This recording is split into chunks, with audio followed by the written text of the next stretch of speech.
안녕하세요, 백과제입니다. 2026년 현재 사회초년생 연봉이 대기업 기준 5천만원 시대라지만 사실 세금 떼고 생활비 쓰고 나면 내 집 마련은커녕 노후 준비는 먼 나라 이야기처럼 들립니다. 자, 오늘은 돈 공부 네 번째 시간으로 연금 이야기를 해볼까 합니다. 만약 내가 낸 세금을 다시 돌려받으면서 그 돈이 스스로 불어나는 합법적인 절세 치트키가 있다면 어떠십니까? 오늘은 복잡한 연금 공부 딱 이 영상 하나로 끝내드리겠습니다. 55세 이후에 웃고 살고 싶다면 딱 5분만 집중해 주십시오. 이미 55세 이상이시라면 65세로 목표를 바꾸시면 됩니다. 제일 먼저 챙겨야 할 건 연금 저축계좌 1번과 IRP입니다. 이건 선택이 아니라 필수입니다. 왜냐? 나라에서 세금을 깎아주거든요. 연금 저축에 600만원, IRP에 300만원, 합쳐서 연간 900만원까지 세액공제 혜택을 줍니다. 아직까지 만들지 않으셨다면 지금 바로 신청하세요. 급여가 5,500만원 이하라면 16.5%인 148만 5천원을 5,500만원이 넘는다면 13.2%, 118만원을 연말정산 때 현금으로 돌려받습니다. 수익률로 따지자면 16.5%,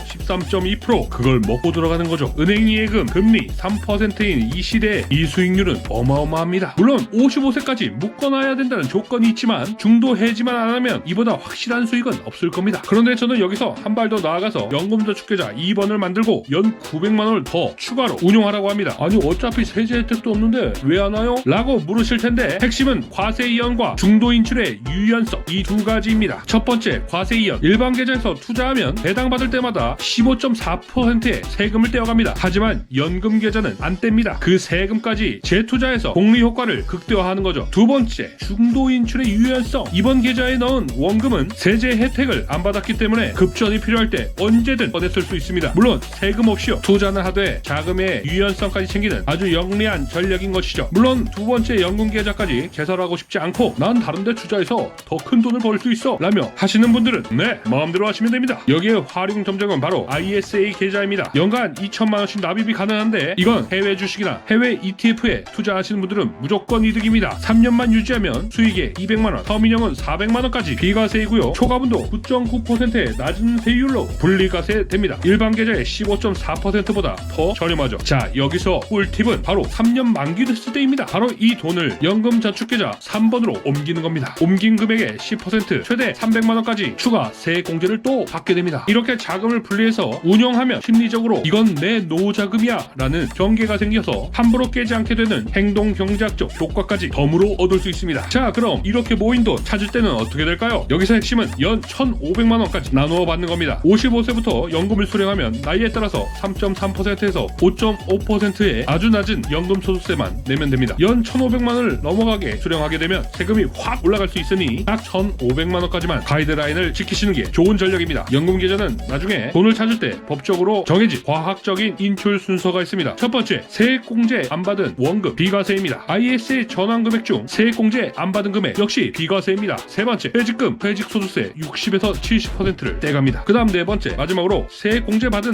원금 그리고 운용수익, 이게 바로 아까 얘기했던 3.3%에서 5.5%로 나이별 차등 구간에 따라 세금이 매겨집니다. 자, 예를 들어보겠습니다. IS에서 2천만원을 넘겼는데 300만원만 세액공제를 받았다면 나머지 1,700만원은 언제든 세금 없이 뺄 수 있게 됩니다. 이걸 연금저축계좌 1번과 섞어버리면 나중에 세금을 안 내고 뽑을 수 있는 돈, 이게 얼마인지 파악하기가 매우 까다로워집니다. 그래서 계좌를 분리해두면 훨씬 직관적이죠. 사람의 심리상 하나의 커다란 바구니에 돈이 모여있으면 이 정도는 뺏어 써도 되겠지? 라는 유혹에 빠지기 쉽습니다. 자, 연금저축계좌 1번, 2번은 노후를 위한 철벽 수비용, 연금저축계좌 3번은 ISA 만기 때마다 들어오는 보너스 투자 확장용, 이렇게 용도를 머릿속으로 분리해두면 장기 투자를 유지하는데 심리적으로 훨씬 유리합니다. 물론 기존 계좌에 합쳐도 혜택은 똑같습니다. 하지만 ISA 만기 자금은 보통 수천만원 단위의 큰 돈이죠. 이걸 기존 적립식 계좌랑 섞으면 나중에 세금 없이 인출할 수 있는 돈이 원금의 계산이 꼬일 수 있습니다. 그래서 저는 깨끗한 도화지처럼 계좌 3번을 만들고 ISA 자금만 따로 담아서 자산 성격별로 스마트하게 관리하는 걸 추천드립니다. 자, 정리하자면 이렇습니다. 1번과 2번 계좌로 연말정산 혜택을 챙기고 3번과 ISA 계좌의 조합으로 목돈을 연금으로 토스하면서 자산을 불려나가는 것. 2026년 지금처럼 저성장 저금리 시대에서는 이 정도 절세 전략이 필요합니다. 이런 전략 없이 노후를 준비한다는 건 구멍난 항아리에 물을 붓는 거랑 똑같습니다. 우리는 항아리에 부을물이 없을 뿐입니다. 자, 오늘 내용이 조금 어렵다면 일단 연금저축 계좌부터 만드시는 건 어떨까요? 만드는 것부터 시작해보세요. 이런 작은 차이가 20년 뒤에 30년 뒤에 여러분의 통장 잔고를 바꾸게 됩니다. 자, 오늘 영상이 도움이 되셨다면 구독과 좋아요 제발 좀 부탁드리겠습니다. 자, 그럼 오늘도 기죽지 마시고 파이팅 하십시오. 백과제였습니다.